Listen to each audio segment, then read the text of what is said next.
Welcome, lovely people, to the first episode of SuperClash Video's Obi-Wan Kenobi review. I am Radical Ryan Hunter, and I am here with a Jedi Master himself, Geof, all the way in Tatooine over there. Welcome. Do I look like a Jedi? Did I look like a Jedi? The reveal and all that? I was taken into a galaxy far, far away. Good. I wanted to make sure because I had the hood for you. Oh yeah, I grew the Obi-Wan beard, like the shovel kind of beard, and I did some tanning earlier. So what's going on, Ryan? I am so excited. This is our first episode, Geof. This is our first joint effort. Of course, we also have David from Slash Vision TV as part of our group. But Geof and I are continuing with our reviews of things, and we're doing Obi-Wan Kenobi. Yeah, we've done this before on the about the Mandalorian and the Boba Fett. I should say Mandalorian / Boba Fett series. Yes, is aired. So yeah, we're the first 3 episodes of Obi-Wan have aired. So we figured we would do a review here on the first half of those episodes, give you our thoughts, what we're feeling, and then we'll do this again in a few weeks and do a whole wrap up. So that's right. Doing a review off an incomplete portion, but I feel like this was like this episode was like a first half. Like if you were watching a movie, this is the first half of the movie. Like I agree. Yeah. What a perfect way to split it. 3 episodes and then another 3 episodes. So I think this is fantastic. We are in the halfway point of Obi-Wan. So this is perfect. Everyone, just so you know, we will be getting into spoiler territory. So if you don't want to know what happens in the first 3 episodes of Obi-Wan Kenobi, the series, please click off now. And for those of you who don't know, the Obi-Wan Kenobi story series that they have takes place between Revenge of the Sith and A New Hope, Star Wars A New Hope, and it's 10 years after the events of Revenge of the Sith. Vader and the Empire are at full force right now. They're rocking it. Vader's looking all over the universe for Obi-Wan because he wants to get his revenge for making him this robot, deformed creature that he is. Meanwhile, Obi-Wan is now hiding on Tatooine so he can keep his eye on Luke. As most Star Wars fans will know, that's Luke's going to be our hero. And of course, currently, Luke's twin sister, Leia, is being raised by Bail Organa, played by Jimmy Smits, returning from the prequel era of Star Wars, Geof. Yeah, fantastic actor. I'm so glad they brought him back. I love Jimmy Smits. I think he's great.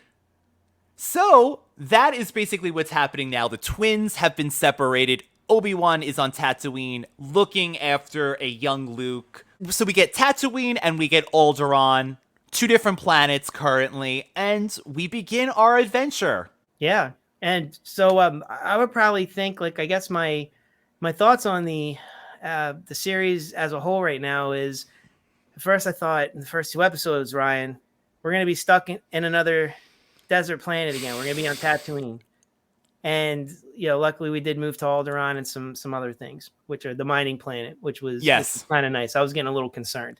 So I'm like, no more sand. Enough of the sand. We get it. Star Wars and sand go together like a Jedi and their lightsaber. A Jedi and their lightsaber. My God, that's right. In the sequel era, we got Jakku. That could possibly be Tatooine.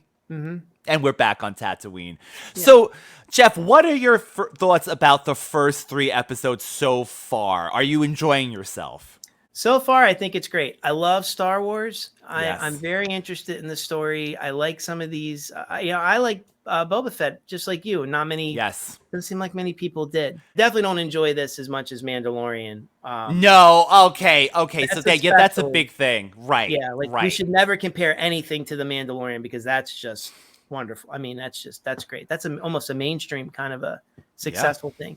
But for a side story, I love Ewan McGregor. He's one of my favorite actors. I think he's phenomenal. Same. So the fact that he came back for this speaks a lot. He must, it's not like he's hurting for work, right? So he must really buy into this, buy into the script. I agree. I mean, people have asked him for years, so he must, just to get it over with, I think, as well. Just be like, okay, look, here I did it. I did it. I'm done now. Please. Maybe she does have force powers to make people stop asking him that. But no, I do like the fact that they incorporated Vader. I mean, who doesn't like Darth Vader? Come on. I mean, To me, that makes it really authentic Star Wars. I actually feel like I'm watching a continuation of the prequels in a lot of ways, which is it's a rare sensation. So I agree. Seeing Vader, I think it makes it feel like Star Wars for me. You're right, Ryan. It feels legitimately like Star Wars when you have Darth Vader and Obi-Wan Kenobi still at odds, especially before all the events of A New Hope, because it's only 10 years after Revenge of the Sith ends. Yes. Right. So I want to say what I think what I like about it is I like the inclusion of Darth Vader. He's one of my favorite Star Wars characters. Everybody loves Darth Vader, right? Even though he's a child killing mass murder. Serial killer, right? When we first came to him, we didn't know about those things back in the day. We only had a New Hope through Return of the Jedi. So he didn't kill any children, as far as we know. Right? Yeah, we didn't. We learned more about him later on. I do like the fact that he's an integral part, at least in these first 3 episodes. You know, where he's going to go after Obi-Wan Kenobi.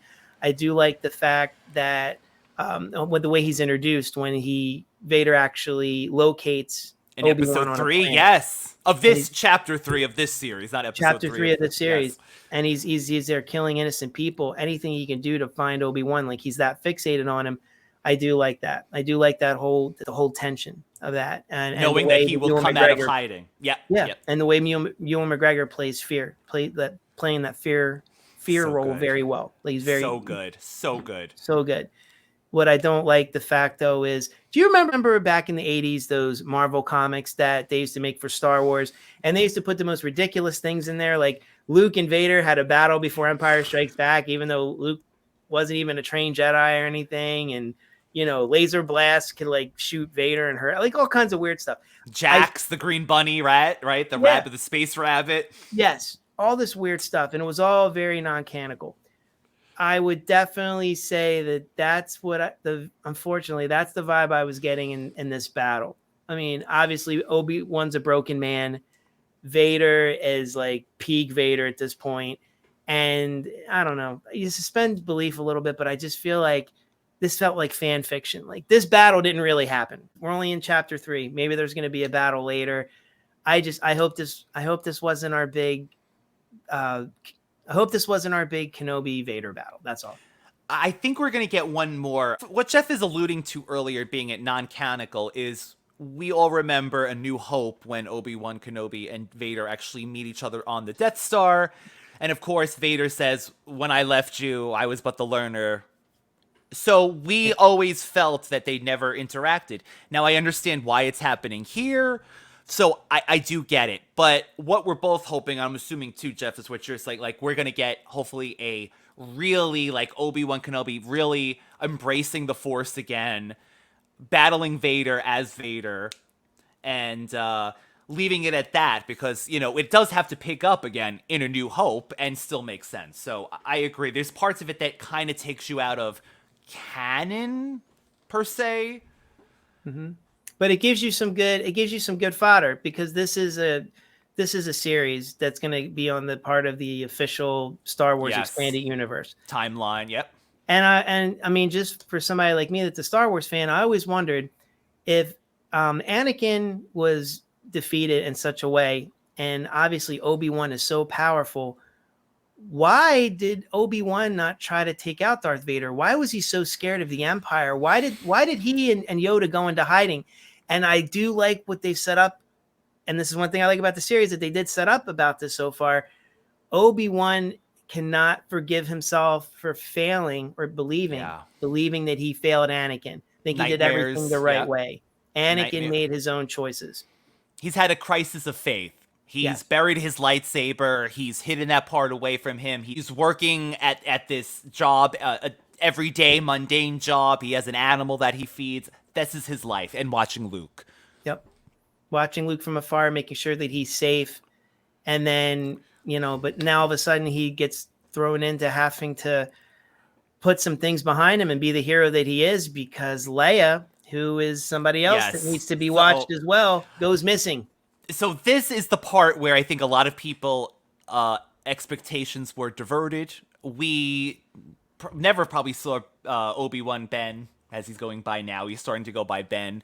We figured he'd be on Tatooine continuously all these years up until Luke and when we see him in A New Hope. But no, he goes off-world to help Leia. And Geof, there is something with this too that I feel like they are trying to work in with Leia. Another continuity thing I think they're trying to add in, almost like the Death Star plans in Rogue One, with Leia saying in the originals trilogy that she has flashes of her mother, right? She remembers her mother.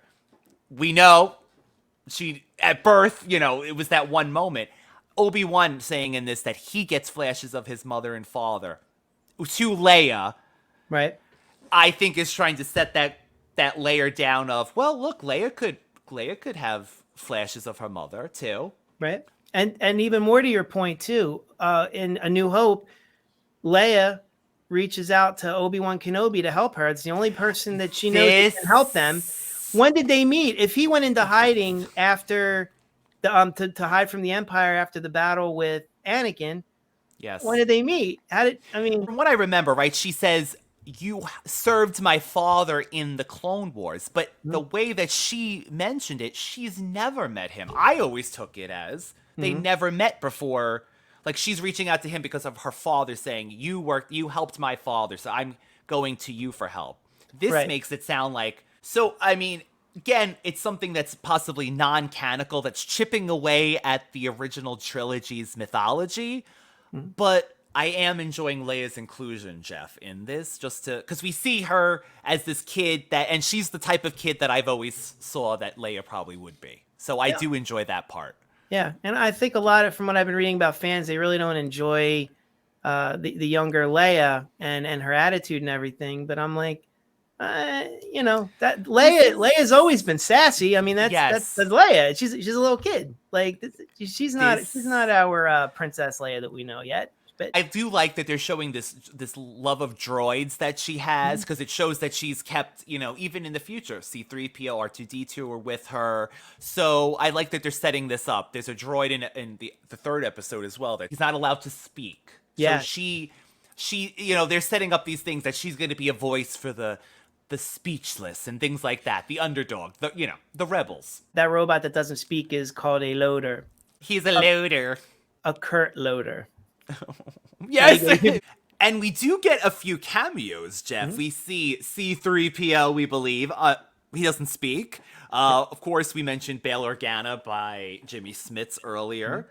And then we get Uncle Owen, played by Joel Edgerton. Yeah, Ryan, I'm really glad you brought that up, actually. Like, you know, for him to come back for, you know, because he's done stuff. So for him to come back and play this role, I mean, plays it really well, too. You can see that he is not a big fan of Obi-Wan or the Jedis in general. He's doing it great. And then Hayden Christensen, of course, has famously came back to play Darth Vader, which was another big thing. I mean, that was huge. So, but we do hope to get more cameos. Is there something personally you'd like to see? I know I'd hope for Qui-Gon Jinn, possibly. Liam Neeson. That would be great. I bet you Liam Neeson will come back for this for sure. Oh, God. It was teased, right, Geof? I mean, we did get that tease of trying to communicate with his master. Yeah, when Obi-Wan was like looking for for strength. Yes. He needed him more than ever, like for this, when he found out that that Anakin was still kicking as Vader. I mean, I think you and I spoke earlier off camera that we hope a Yoda cameo. I think it would probably most definitely. I want Puppet. I don't know about you. No, please Puppet Yoda.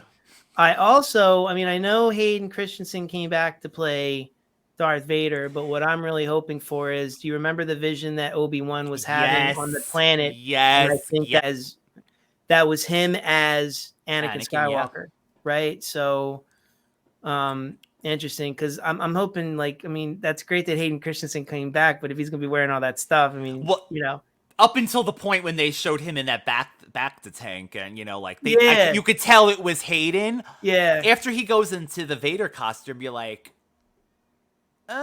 but I agree. I think we're gonna get flashbacks, and I think it's gonna have to do with Ahsoka Tano, because they are doing that series, and I have a feeling they're going to do a Clone Wars flashback. And for anyone who doesn't know, Geof and I really didn't get too much into the Clone Wars animated, CGI show, but Ahsoka is Anakin's Padawan. So now that she's getting an official series, I have a feeling they're going to do some of that de-aging technology and give us a Clone Wars flashback. Just to set up her series as well, I think. Right. I'm glad you mentioned the Clone Wars thing too, Ryan, because I mean, I know of the series. I watched a few episodes back in the day. So I know the mythology about that. The Grand Inquisitor is a character from that animated series that was brought over. He was actually played by Rupert Friend, and as a Homeland fan, I'm a fan of that guy. He's probably my favorite character in the entire series. That's great. He got killed off a little too soon, but it is what it is. It was good to see him out there because he totally nailed the Grand Inquisitor kind of that totally. I mean, we're feeling the heat. Our characters are definitely feeling the heat. We're hoping for more battles with Obi-Wan and Darth, of course, before the end of the series. Are we going to see, I'm assuming, Leia getting home back to Alderaan, and then Obi-Wan probably going back to the desert? I hate to say it, Geof, right? Yeah, because he's definitely got to go back to the desert. Is this a one and done series, Ryan, or it was recently picked up for more episodes? It was a limited series, and they just as of yesterday, I believe, said they are going to make more. Oh, okay, that's awesome. So this kid. I mean, this is something then they can keep going, even if we don't hit all the touch points that the fans want for this series now. That's good that there's a continuation because, maybe he does go back to Tatooine. Maybe we get some more adventures. Maybe, I don't know. But that's just what we think about it. And we're just two dudes on YouTube. So let us know what you think of this. Are you interested in Obi-Wan Kenobi? Do you want to see more episodes? Did you like the first 3? Did you hate the first 3? Are you excited about what's going on? Do you think we're crazy? And the Darth Vader Ben Kenobi battle was, immense and wonderful. Let us know. We would love to hear your thoughts in the comment section below. We have barely scratched the surface of things that we're doing on SuperClash Video. We couldn't be more excited. We will have David, of course, joining us for many other different videos. We can't wait for the 3 of us to get together and do something. And we will, of course, be back for the tail end of this series with the final 3 episodes. Last episode is June 22nd, so we hope to be able to do something right after that for all of you. And if you liked what we talked about today and are interested in more videos in the future, please click that subscribe button, like, share, comment, all that good stuff. You all know the drill. We'll be back shortly with another SuperClash video headed your way. Till next time. May the 4th always.